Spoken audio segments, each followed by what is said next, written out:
دنیا این است. اگر گریه کنی میگویند از پس زندگیش برنآمده است. اگر بخندی میگویند دیوانه شده است و به خیال زندگی است.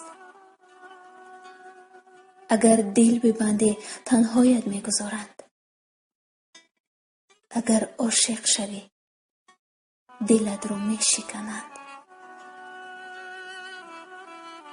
با این حال باید لحظه را گریست، دمی را خندید، ساعتی را دل بست و عمری با عشق زیست.